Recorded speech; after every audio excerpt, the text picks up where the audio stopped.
Let's mic देश का मिजाज साउथ। ये है लेट्स माइक मॉडर्न रेडियो और आप सुन रहे हैं दक्षिण भारत की खबरें।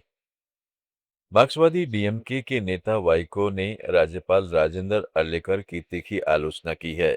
उन्होंने राजभवन में तिरुवल्लुवर दिवस समारोह के दौरान कवि तिरुवल्लुवर की तस्वीर को भगवा वस्त्रों में दिखाए जाने को अक्षम्य गलती और जन भावनाओं का अपमान बताया है।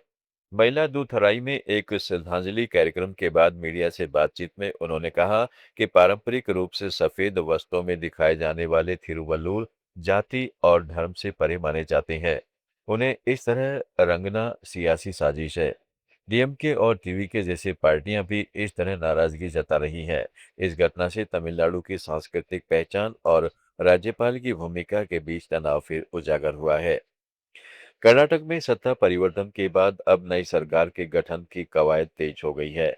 बेंगलुरु में डीके शिव कुमार को सर्वसम्मति से कांग्रेस विधायक दल का नेता चुने जाने के बाद कैबिनेट विस्तार को लेकर बैठकों का दौर दिल्ली स्थानांतरित हो गया है। नवनिर्वाचित मुख्यमंत्री शिव कुमार और निवर्तमान मुख्यमंत्री सिद्धरामैया कांग्रेस आला कमान के साथ अंतिम दौर की चर्चा के लिए राष्ट्रीय राजधानी पहुंच गए हैं। कांग्रेस अध्यक्ष मल्लिकार्जुन खड़गे ने साफ किया है कि मंत्रिमंडल का गठन एक बार में न होकर अलग अलग चरणों में किया जाएगा, जिसके तहत पहले चरण में बुधवार को होने वाले शपथ ग्रहण समारोह के लिए करीब 8 से 10 मंत्रियों के नामों पर मुहर लग सकती है। दिल्ली बैठक में मंत्रियों की संख्या, उप मुख्यमंत्री पदों और नए प्रदेश अध्यक्ष के चयन पर भी सामाजिक संतुलन को ध्यान में रखते हुए अंतिम फैसला लिया जाएगा। आंध्र प्रदेश में राज्यसभा की 4 सीटें हैं। तेलुगु देशम के नेतृत्व वाली एनडीए सरकार विधानसभा में भारी बहुमत के कारण चारों सीटें जीतने की स्थिति में है, लेकिन गठबंधन की हिस्सेदारी पर फैसला अभी लंबित है। सूत्रों के मुताबिक तेलुगु देशम 3 सीटें अपने पास रखने और 1 सीट जनसेना पार्टी को देने की तैयारी में है। भाजपा को इस बार सीट नहीं देने की चर्चा भी जोरों पर है। मुख्यमंत्री चंद्रबाबू नायडू के सामने पार्टी के वरिष्ठ नेताओं के बीच प्रतिस्पर्धा भी है, लिहाजा उम्मीदवारों का चयन सावधानी से किया जाएगा। चुनाव 18 जून को होंगे।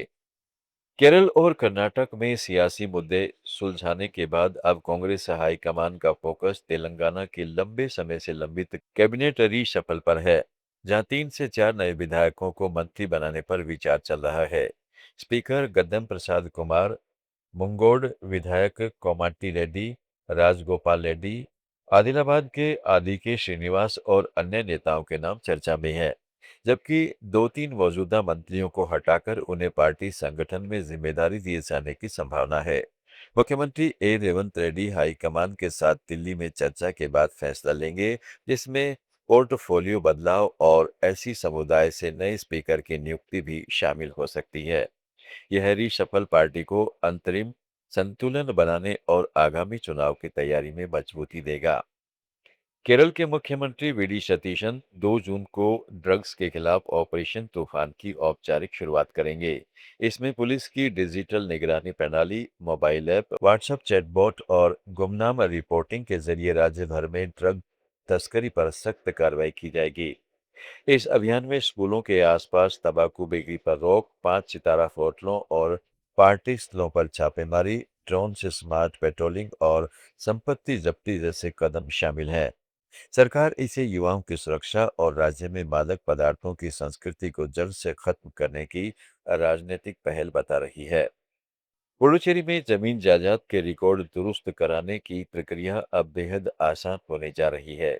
सरकार ने पट्टा ट्रांसफर, सब डिवीजन और म्यूटेशन यानी दाखिल खारिज की पूरी व्यवस्था को सीधे तालुक स्तर पर लागू करने के लिए एक नया स्टैंडर्ड ऑपरेटिंग प्रोसीजर लागू किया है। इस नियम के बाद अब आम जनता को फाइलों की दोबारा जांच के लिए निदेशालय के चक्कर नहीं काटने होंगे। सारा कामकाज तहसीलदार और डिप्टी तहसीलदार दफ्तर में ही पूरा कर लिया जाएगा। अधिकारियों के लिए किसी भी आवेदन का निपटारा अधिकतम 60 दिन के भीतर करना अनिवार्य कर दिया गया है। तमिलनाडु, कर्नाटक, केरल, आंध्र प्रदेश, तेलंगाना, पुडुचेरी और अंडमान निकोबार की ताज़ा खबरों के इस बुलेटिन को रोजाना सुनने के लिए डाउनलोड करें लेट्स माइक ऐप। जुड़े रहिए लेट्स माइक के साथ।